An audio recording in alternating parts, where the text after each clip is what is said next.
Hey, are you looking to evolve to a higher level of existence? To practically harness spirituality and personal growth in a crazy, busy, imperfect world? Then you've come to the right place. My name is Prash, and this is Urban Spirituality, the show which fuses ancient wisdom with contemporary spiritual practices to deliver value-adding tools, traits, and insights to help you live your fullest potential. We always keep it real, featuring authentic, unfiltered dialogue with guests from diverse backgrounds to inspire, entertain, and enlighten all who listen. So get ready for your dose of urban spirituality. Be present and let's dive in. So without further ado, let me take a moment to acknowledge and welcome our guest. He has come from a background of great trial and error, backed by intense study and research, as well as collaboration in multiple continents across the ocean, where he's worked with experts in this field. And he brings with him a vast set of skills in the area of fatigue, tiredness, and other associated ailments, which he's been using to very good advantage in making a lot of people happy in Harley Street. He has his own practice in Harley Street, no less. And therefore, he brings his wisdom, his practice, and his message here to us. I'm so happy to have him. He wears many hats. I'm going to let him tell us a few of the hats that he's worn in the past. And you might be surprised by a couple of them. Please show your kind welcome to the very special guest of ours, Ashok Gupta. Hi there, Prash. Well, thank you so much for that wonderful introduction. That's very, very kind of you. So yeah, lovely to be here on a Sunday evening. And as you say, it's a very pivotal moment for people because they've been through that Christmas excess. They're thinking about New Year's resolutions. And so this idea of fatigue, energy, what do I want to do with my new year is incredibly relevant right now. So I'm really glad that we're having this chat at this moment. And yeah, hopefully we can share some nuggets of wisdom that can help people with New Year's Day and their New Year's resolutions. Absolutely. So Ashok, I want to start by going back in time. You've not always worn this mantle. You've not always been this way. Rumor has it that you were a typical corporate professional or had some kind of ordinary profession. Can you take us back in time a little bit? Sure. So to give you a bit of background to myself. So I myself at university suffered from something called chronic fatigue syndrome, also known as ME. And I had it for a number of years. And, you know, for me, that was a very trying time. It really felt like my life was over. You know, this was it. I hit a brick wall. And, you know, when you hit an illness like that, where your doctor says there's nothing we can do, you might have it for decades, you know, and I describe it like your worst day of flu times 10. So that's something that I experienced and thought, you know, that's it. My life's over. Having to crawl to the bathroom. And that was such a shock in my life that I really realized I had to make a lot of changes. So I decided to research the brain neurology of emotions. So I did a lot of research into brain neurology, physiology. This is all off my own back because it wasn't my intellectual background, as it were. And through research and perseverance, I managed to get myself 100% better. And since then, I've been working with people to help them with these various types of stress-related illnesses or chronic conditions. Right. And yes, initially, my first job was as a management consultant. So I probably started in the typical career, but I realized that wasn't really my life purpose. It wasn't really what motivated me each morning to get up and make a difference. So I left consultancy and set up a clinic to treat people with these conditions, to treat fatigue, stress, anxiety, and also chronic illnesses, even pain syndromes, etc. The kinds of illnesses that your doctor says, hey, you know, here's some paracetamol, here's some painkillers, but there's nothing more we can really do for you.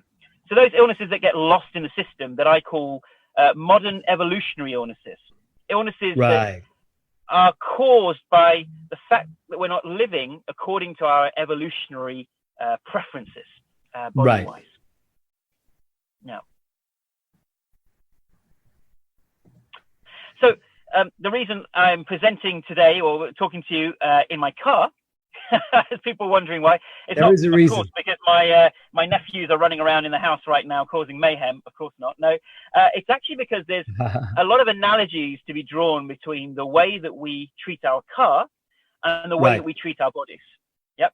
Would we ever think of, for instance, putting, not the right kind of petrol into our car? Yeah, we would never dream of that. We make Right. sure our car gets a service every year. We make sure it gets an MOT. For those watching in America, I think you have your own version of that, a kind of yearly government assessment. We make sure that it's performing at its peak. And yet we take more care of our cars often than we do our own minds and body. Yeah, and Right. that is just, it's just incredible that we would do that. So today is all about recognizing that we're far more important than our cars. And there will be some other analogies that I'll bring up as we go along. So I want to just for me to get to the heart of the matter. You had this situation yourself. What was the turning point, the epiphany moment, can I call it that made you want to take the lessons that you learned from your own suffering of this condition through the management consultancy career that you had and actually turn your back on that and make this your full-time profession? Well, what is it that motivates us each morning? Yeah. What makes us want to go to work, to actually earn money or perhaps spend time doing something? For me, the core of it is love. Right. And we can try to love the work that we're in, or we can try to experience a profession or a purpose that comes from a place of love. Right. And that could be an expression of love. It could be something that we love to do. So in the same way, I realized that management consultancy wasn't my calling. It wasn't what I loved doing. It was certainly a great education for me. And I decided to leave and actually do something which came from a place of love and was also something that I loved doing. Really like that. And it became my calling. So it was a very easy shift for me in terms of what I wanted to do. It wasn't easy in terms of what society's expectations are or what expectations are for friends and family, but it's certainly something that I realized was my passion and my calling. So that's why I made the shift to that. See, that's a very brave move. And what was it like when you took this career path? Did you find that people, Joe Blogs, the average person, did you find that this problem that you've got or any kind of form of tiredness or fatigue was or is a lot more rampant than people would give credit for? Is it happening all over, or is it just a rare thing? Fatigue, tiredness is one of the top 3 symptoms that people report to a doctor. Okay? Right. It is rampant, especially in northern climates, or actually everywhere in the world, but especially northern climates at this time of year. And fatigue, I believe, is caused by, as I said, not living according to our evolutionary preferences for the mind and body. Yeah. And the way I look at fatigue and why fatigue is increasing in our population is because of 4 things. Okay. And I call this the MEND protocol. Yeah. So M in MEND stands for mindfulness and meditation, or the mind. Right. E stands for exercise and activity. N stands for nighttime routine, i.e. sleep. And D stands for diet. Yeah. And those 4 things make up the reason that we now see fatigue as kind of almost epidemic proportions in the population. Now, the N had to be nighttime routine. If it was an S, then the 4 words would have been messed, and that didn't quite sound as good as mend. So no, probably didn't. A little bit of manipulation there. But I mean, jokes aside, sleep hygiene plays a role in this, right? Oh, absolutely. It's one of the most important roles. And the problem is we're living as if we are Superman or Superwoman. We abuse our bodies through these 4, I suppose, parts of our living, our lifestyles. Right. And we abuse our bodies thinking that we're going to live forever, or that we are Superman or Superwoman. It doesn't really matter what happens. We can still keep going. And we prioritize achievement, or we prioritize making money. But actually, these 4 are incredibly important. So if we look at the sources of fatigue, M stands for mind. We'll talk more about that later. But really, that's probably the number 1 cause, is that each time that we worry, each time that we stress, each time we have a depressive thought or an anxious thought, it lowers our energy. Yeah. And energy in the Western way of looking at it, Western medicine, Mm-hmm. is a very different concept to Eastern medicine. So in Western medicine, we may see energy as, well, how many calories are being delivered to the body? How can the body convert those calories into, how can the mitochondria, the little energy cells in this energy producing particle Right. within cells, how they can produce energy in the body? That's the Western way of looking at it. It's very mechanical. The Eastern way is to look at energy as a very subjective experience. So we talk about chi energy in Chinese medicine. We talk about prana in kind of Vedic or Indian philosophy. Right. And actually, for me, that's a much more accurate way of looking at it. So every time we worry, we think too much, we obsess, we think about the past or worry about the future, get angry, this creates an energy leakage. And we literally leak energy or lower our chi or prana levels, which then causes fatigue. So the number one is M, for mind. Right. Yeah. And the more reactive our mind is, the more we leak that energy, the more worrisome, the more anxiety, the more depression. And people with anxiety and depression, they suffer from high levels of fatigue as well. Of fatigue, right. E is for exercise. So like this car, the car, and then people who have diesels will know this, or in America it's called gas oil, is that you have to run your car at a high speed quite regularly to make sure that the system is working at its optimum level. Yeah, it's because our circulation is incredibly important. So when we exercise, when we have activity, that creates a lot of oxygen in the system. Yeah. So one of the reasons that we are more fatigued is because we're not getting enough exercise. The N, nighttime routine, we're not getting enough sleep. We're abusing our bodies and not living according to our potential. So when they do sleep studies and they put people into these places where there's no clocks, naturally people gravitate towards 8 to 8.5 hours of sleep. That's just kind of the natural thing, which our biorhythms and our circadian rhythms seem to be primed attuned to. Exactly. So we normally would go to bed just after sunset, and we will wake up with the sun in the morning at dawn. So it would normally be about 8 to 8.5 hours of sleep when they remove clocks in these study settings. And yet most of us are getting about 6 to 7 hours of sleep. So we're abusing our bodies in terms of not getting enough of the deep sleep that's required. Already. And obviously D for diet. We're often eating an inflammatory diet with lots of refined flours, alcohol, dairy, processed food, sugar. All of these things are also lowering our prana energy. So if we look at these MEND, mind, exercise, nighttime routine, and diet, if we're experiencing fatigue or we're not working at our optimum level or we're feeling demotivated, it's likely to be one of these four things or all of them in combination that is the source of our fatigue. And that's a very simple and easy way of actually looking at the overall story. I like that because it really nicely categorizes those into those four areas. Let's talk a little bit about the symptoms or the types of fatigue here. People have heard of, and those who join the call a bit later on, we talk about chronic fatigue. We talk about adrenal fatigue. Do you want to elaborate on a couple of these and how they might show up for people maybe without even realizing that they've got it? Mm-hmm. So there are three types of patient that we see at our clinic. Number one is someone that's experiencing generalized fatigue, which we then put down to this MEND protocol. So we then enact the MEND protocol. Then there's a second type where there's an actual deficiency. So it might be low iron levels and low vitamin D levels or other things. It could be issues with the blood.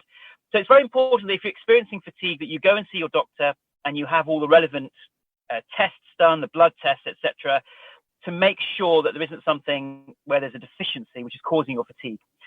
The third type is actually where the fatigue itself has become an illness.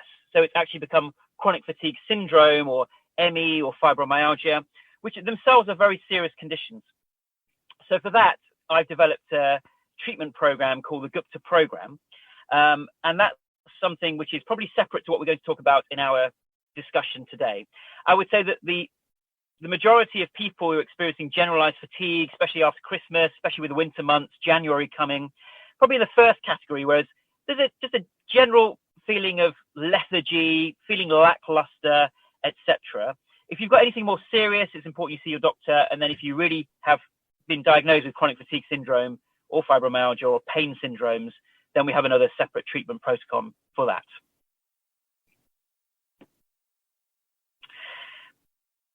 Prash, I've just lost you on the sound. Actually, I don't know if it's a problem at my end. Let me say that again. That's all right. You're good. Here's the thing. I found some disturbing research when I was looking at this subject recently, where GPs in Canada and Australia were found to misdiagnose fatigue and tiredness as purely fatigue and tiredness and not something more serious. And this was not a one-off occurrence. This has been happening as a trend over the past decade or more.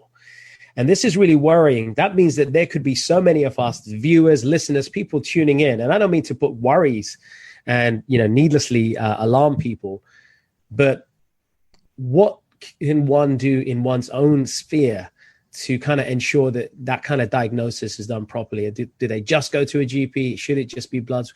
What can we do here? It depends on which country you're in and the level and the depth of the assessments that the doctors are actually doing. Generally here in the UK, they're pretty good in terms of doing a full check of the various reasons why you may be experiencing fatigue. So there is a nice guideline if someone presents to a doctor, NICE being the governing body for doctors in terms of in terms of diagnosis and treatment of various ailments. So there's a process that doctors have to follow here in the UK.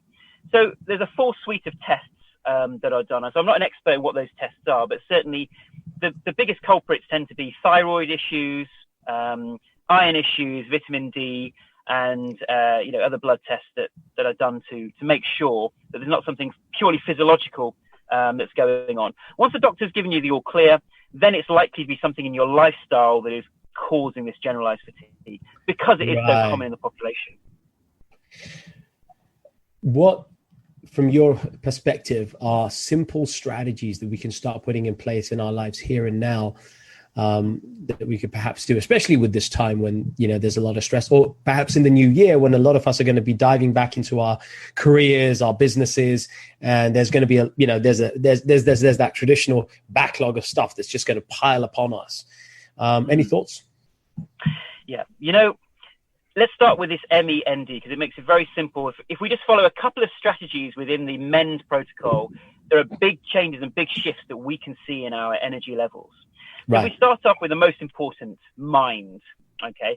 And now I'm sitting in my car here. Yeah. Okay. The way to look at the mind is not us, right? The mind is a tool. Yeah. And we get into a deeper philosophical debate as to what the mind actually is. But let's say the mind is a flow of thoughts and emotions. Let's say. I call it a thought machine. It's a thought machine. A thought machine. So it churns out thoughts and emotions, and it processes the outside world, and then reacts according to our past impressions, and then creates a reaction, a thought or an emotion. Yeah. So, example, if I said to everyone, right, name a fast food restaurant, right? Or I said to people, right, let me try and read their minds, name a soft drink, right? Most people will say McDonald's and Coca-Cola. Now, why is that? Because these companies spend hundreds of millions of dollars to advertise themselves, to embed themselves in our minds, to say, when you think of fast food or when you think of a drink, think of us.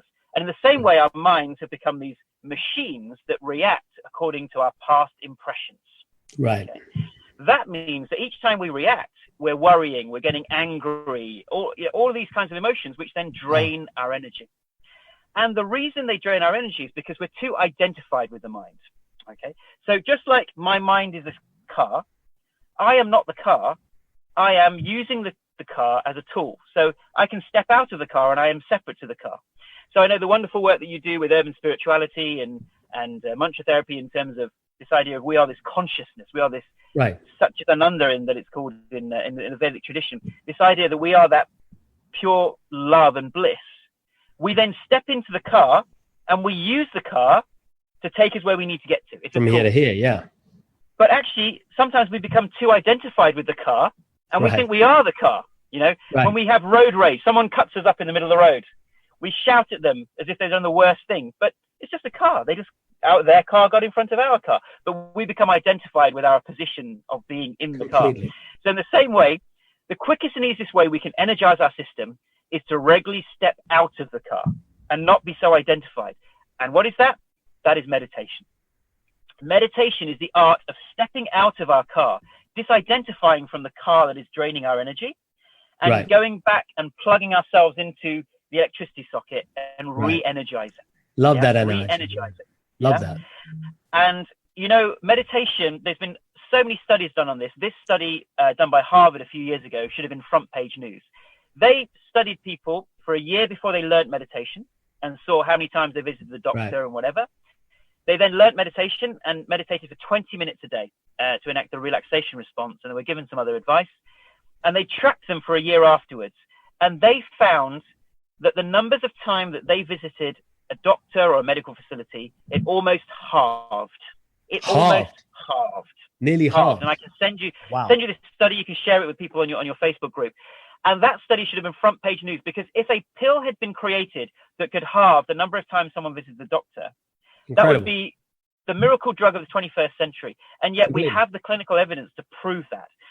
So with meditation, not only does it make our physical well-being improve, our mental state of mind becomes clearer, we become more focused, we become calmer, we are better able to concentrate at work. Emotionally, we're less reactive. Spiritually, we're now connecting, stepping out of the car, stepping out of the tool. And physically, there's so many benefits that we are gaining. Our immune system gets boosted. It's a catch-all miracle pill. And I would love for everyone to join me with the January Meditation Challenge. We're encouraging everyone to meditate for at least 10 minutes for 10 days with 10 different meditations using our free app. And in that way, they can begin to kind of get the energy back into their system and step out of the car. Our mind is not us. The car is not us. We step out of the car. Yeah, and that's what our meditation is. So in terms of these quick and simple strategies we're talking about, so M is for mind. So a simple 10 or 20 minute meditation a day, ideally 20 minutes. It's easy to learn. And so many people say to me, Ashok, you know, I don't have time to meditate, but then they're on their phones, cat video, dog video, motivational video, cat video, dog video. We will waste at least 2 or 3 hours a day staring at the screen. Let's just spend 20 minutes of that time. We have the time if we truly want to. Yeah, we totally have. And secondly, people say, hey, I can't meditate, Ashok. I've got too busy a mind. I close my eyes and all I do is think. Yeah, good. I'm glad you have thoughts in meditation, because if you didn't, you're probably dead, right? When you first start meditating. Or enlightened, right? Or enlightened, one of the two. So when you first start meditation, it will take time, just like building a muscle at a gym. It will take time for the mind to get into the swing of things. And so when we first start meditating, we are observing lots of thoughts, but we maintain that witness position. We're stepping out of the car, and that's okay. So M for MEND is for mindfulness and meditation. So some regular meditation every day, relieving stress as much as possible. E for exercise, so making sure that we get out of breath. So, you know, a lot of people are fixated on this 10,000 steps. I don't think many people realize there's actually no clinical evidence that 10,000 steps is beneficial for us in any way. Actually, what's far more beneficial, and has a ton of studies behind it, is getting out of breath 4 times a week for 20 to 30 minutes. So a brisk walk in nature for 20 to 30 minutes, getting out of breath, or some kind of gentle cardio or moderate to good hard cardio for 20 to 30 minutes, 4 times a week, is far more likely to refine your system and give you the prana and the energy back than the 10,000 steps. Now, don't get me wrong, 10,000 steps is great. It's probably doing something for your system, but make sure that some of those 10,000 steps, you're really getting out of breath. That's more important than just a number. Massive, yeah. N for nighttime routine. We just need to stop looking at our screens at night, right? So to get our sleep, we need to aim for 7.5 to 8 hours sleep, making sure we're not on our screens at night, switching off the blue light that emits from our phones and our devices at night. Blue light filter. So there's many different gadgets and apps that can help. You can even get these shades now, Ashok. I don't know if you've seen them. They kind of look like this, but you know, they're shades, and they actually just filter out blue lights. They're really popular in the States right now. You just kind of put them on after, you know, in the evening time, and then your last couple of hours are just worn with those shades. So you're really cutting out the blue light. It's not ideal. And you get to look super cool. I mean, that's the most important. Can I just see them on you? I just need to see what those look like. These guys? Yeah. Look at that guy. Woo! That's how they look. Cool. Very everything's cool. really yellow. literally looking at the world through with the rose tinted glasses. Sunny tinted glasses makes a difference. Sunny tinted glasses. So, we want to make sure we're getting that 7.5 hours sleep, that we are having a good nighttime routine. We're not stimulating our nervous system at night. So there's lots of different things we can do. And actually, one of the number one things we can do to get our sleep rhythms back to normal is morning exposure to daylight. So as soon as we wake up, the best thing we can do is expose our eyes to daylight, to go for a walk, go for a jog outdoors. That is clinically shown now to get our sleep rhythms back to normal. So what you do in the morning is very, very important. Yeah, or you can have a lamp if I listened to a talk by a sleep expert, Steve Olsher, and he said, funnily enough, he said exactly this point, and he said that 5 minutes. He says even if you can just get 5 minutes of walking outside, it doesn't even have to be brisk exercise in the morning because you might be groggy. But he said just 5 minutes of exposure outdoors, just whether there's sunlight or even just clouds, can make a major difference. To regulate. Absolutely. So if you're having difficulties with your sleep, let's say you can't get to sleep or your sleep isn't deep, then what you can do is in the mornings, 15 to 20 minutes is the ideal time according to clinical evidence, 15 to 20 minutes outdoors. And if it's dark outside, then just sit in front of a sun lamp, one of those bright lamps, and eat your breakfast in front of a bright lamp. That will make a huge difference to your kind of sleep rhythms. And making sure that you're reducing the caffeine. So no caffeine after 2:00 in the afternoon. And also alcohol interferes with our sleep rhythms at night as well. So caffeine and alcohol are really not good to kind of get that deeper sleep. Yeah, and if you've got any worries, we need to write down our worries as well, get that out of our system. Sorry, I interrupted you, Prash. No, I was just going to say there's a great habit a lot of people just do is they just put it in a book here. That one of the things I recommend people on our retreats is at night, think of the 4 or 5 things that are worrying you. Typically, they often happen to be actions that you've got to do. There's a to-do list, right, for the week. And just write those 4 or 5 things down on the thing. The things that you think you're going to attack tomorrow, write them down on a diary at night before you go to bed. So they're kind of out of your head and onto paper. And then the next morning, instead of kind of thinking about them and investing thought energy somewhere, you're just going to look at your book. It's right there. Your 5 points are there, and you just start working through them. And it's another way of basically clearing the mind and not taxing the nervous system, I guess. Yeah, absolutely. Totally agree. And something else that can help is breathing. So as you know, I'm a volunteer with the Art of Living Foundation as well. So the breathing techniques, any kind of breathing techniques, but especially the ones you learn on the Art of Living course, are very good at resetting those circadian sleep rhythms. They're actually been clinically shown to do that. And when we're at night, when we can't sleep, there are certain breathing techniques we can do. And in my app, there's actually a meditation called the Get Back to Sleep meditation. And many people who've been insomniacs who can't get to sleep, they just listen to that. And, the sound of my voice just drifts people off to sleep. Hopefully that doesn't happen in day-to-day life. But certainly with that particular exercise, it manages to do that. Absolutely. Your voice can be used for a good cause. So I think that's another powerful tool. That's within the app, by the way. Let's just touch on that. Where can people find out about the app, Ashok? Okay, so this is a not-for-profit app. It's called the Meaning of Life Experiment. So if you go to App Store or Play Store, just type in Meaning of Life. It even comes up. You just type in Meaning of Life or Meaning of Life Experiment, and you'll see the app there. Or you can visit our website, and you can do all the exercises, all the meditations at www.themeaningoflife.tv. I know you, and I know you've been out to different locations to record that. It's a labor of love. So highly recommended, folks. If you can, go get the app, give it a try. I think Ashok's 10-day challenge in the new year would be something definitely worth taking on board and trying out. I just want to touch for a moment on some of the comments we're getting on here. We've got some really good comments coming in from people. And folks, thank you for chipping in and giving us your comments. Paul McDonald, always a great contributor. He says a great book to read on this is Cellular Awakening. And he says, following the natural light, dark sun and moon cycles has an amazing effect on chemical distributions in the body. I'll repeat that. He suggests following the natural light, dark sun and moon cycles. He says, adding mantras can be a powerful tool as well. And Rena's here with us as well. Rena, who's a healer in her own right, has, just been very honest and shared her challenges with fibromyalgia and something that she's had to contend with in her life. And she finds that meditating really does help as well. It's a major tool in her arsenal. Mm-hmm. Great. Prash, one of the most important things I left out, water. One of the quickest and one of the commonest reasons that people experience fatigue is simply being dehydrated.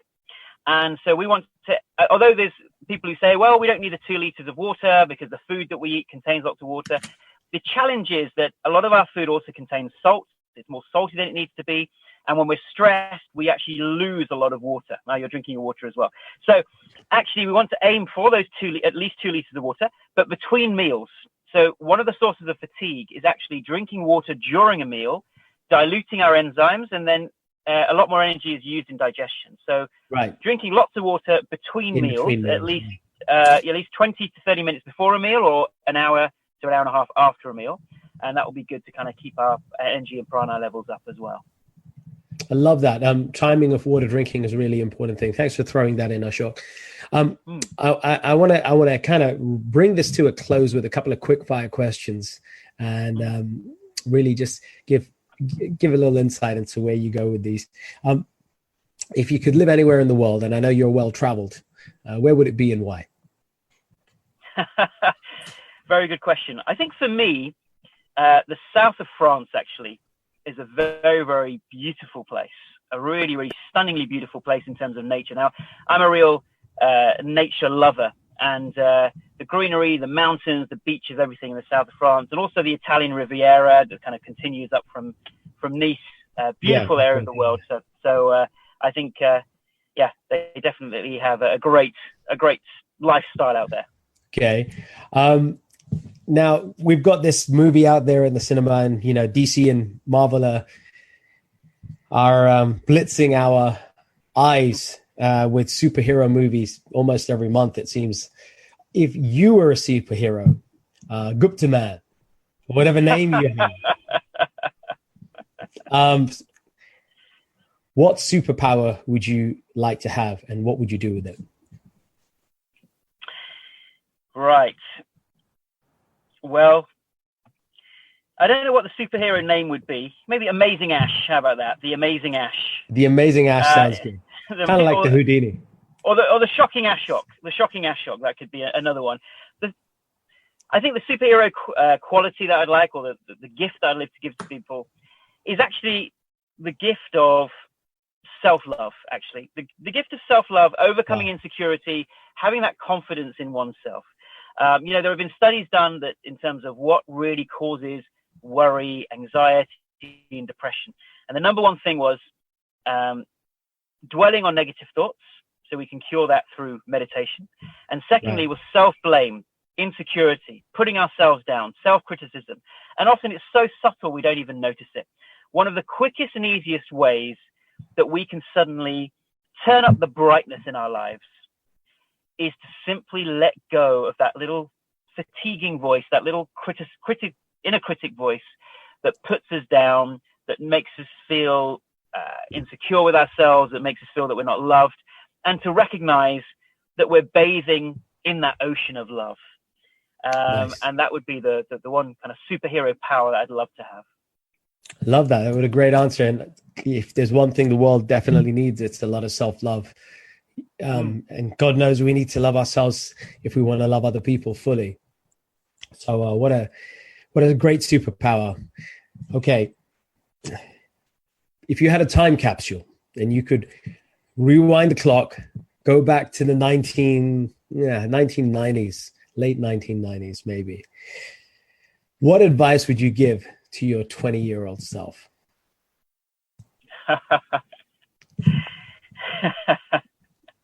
Sorry, I know I can't prepare you for these, right? It's got to be natural.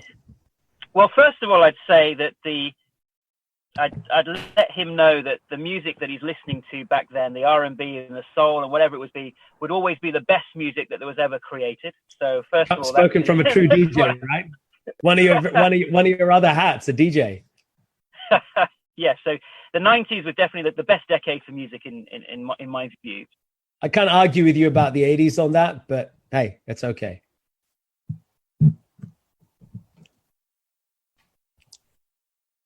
I lost you there, Ashok.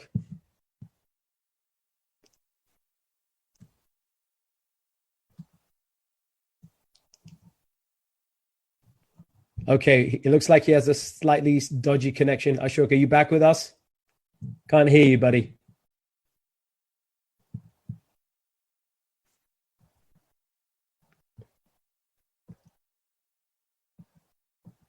Folks, apologies. It looks like Ashok's gone silent.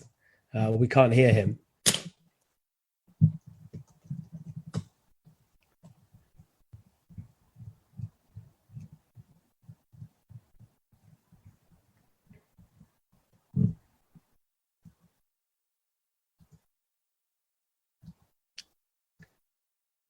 We appreciate your patience. I mean, this is just the fun of doing. There he is. There he is. Ah, yes, I've got you back. There we go. I can hear you now. Okay, so we were just kind of debating whether the 80s or the 90s were better, but hey, we're not going to split hairs. Both were good. Okay, let me just bring you back up here. Yeah, great. I've got you back. You were giving advice to your 20-year-old self. Yes, that's right. So I was saying that, in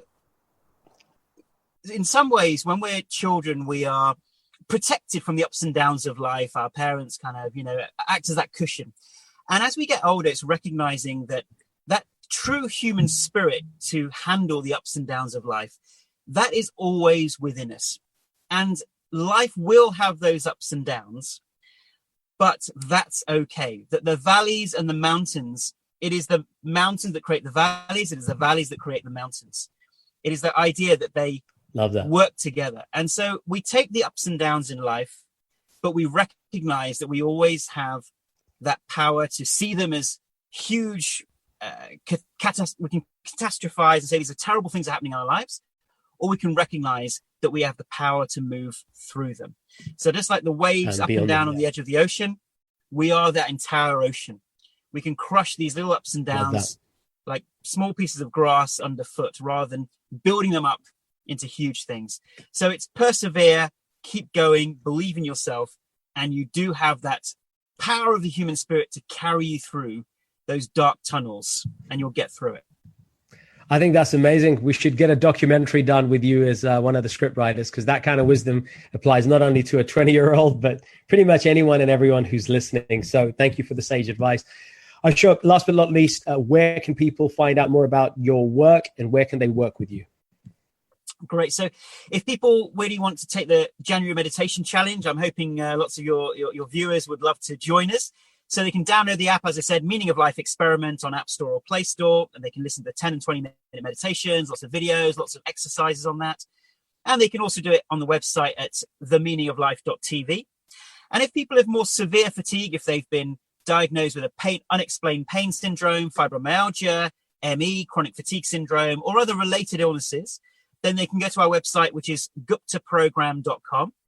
And there you can watch lots of free videos and find out more about our treatment protocol, which is a brain retraining. So we retrain the brain out of these unconscious responses and get people back to health and happiness. Excellent.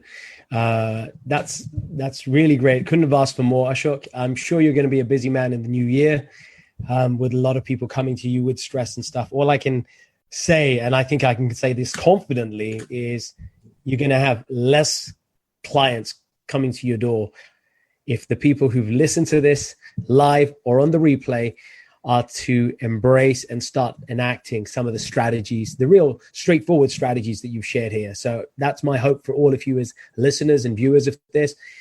Do make sure you try and adopt these, share them with a friend, and let this wisdom go viral. As always, this is the way we can spread this knowledge far and wide. Ashok, with your many hats as a DJ, as a loyal volunteer with the Art of Living, long-standing volunteer who opens up his heart and home, which I know very well, all too well, as a great music lover and the occasional karaoke singer that you are, which I know, and I didn't want to say too much.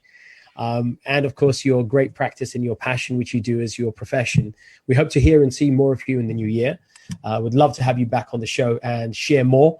So I'm going to get brimming with other topics and ideas that we can come and knock on your door for. And I'm That'd be sure wonderful. That'd be wonderful. we'll do a panel audience and stuff. Folks, that just leaves it for me to say and wish you all a wonderful new year in advance.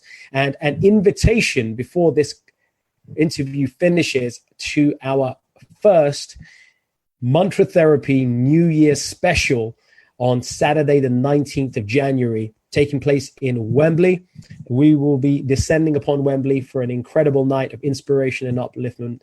Just when the New Year's blues are setting in, we're going to be coming in and fighting hard to help to resurrect them New Year's resolutions. Saturday, 19th of May, and soon thereafter in March, our Mantra Therapy annual detox and transformation retreat is alive. So if you want to find out more, check more details on our Mantra Therapy Facebook page. Check out the website and look at all the details there and get in touch with us if you'd like to join us for 4 days of transformation, which will embrace some of the strategies that Ashok's been talking about and bring out a more vibrant self to crush 2019 the way we know we truly deserve. That's it from me, Ashok. Thank you so much once again for entertaining us and informing us and enlightening us all in one from the front seat of your car, no less. We really appreciate that. No, it's been wonderful, and a happy new year to everyone, and I hope you can join us in January for the meditation challenge. Look forward to it. We look forward to seeing you with Ashok and with Mantra Therapy in the new year and at the Art of Living programs. From me, Prash K, and my wonderful host, my wonderful guest, Ashok Gupta. The weather's getting to me. Apologies. Thank you so much. Peace out. Namaste. Hey folks, thanks for listening. We hope you enjoyed this episode, and as with all our episodes, found something to inform, inspire, and empower you in your spiritual and personal journeys in life.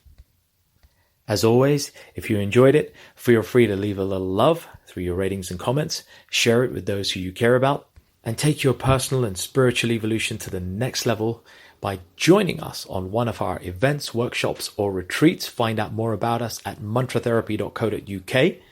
I'm your host, Prash K. This is Urban Spirituality, and we will catch you on the next episode.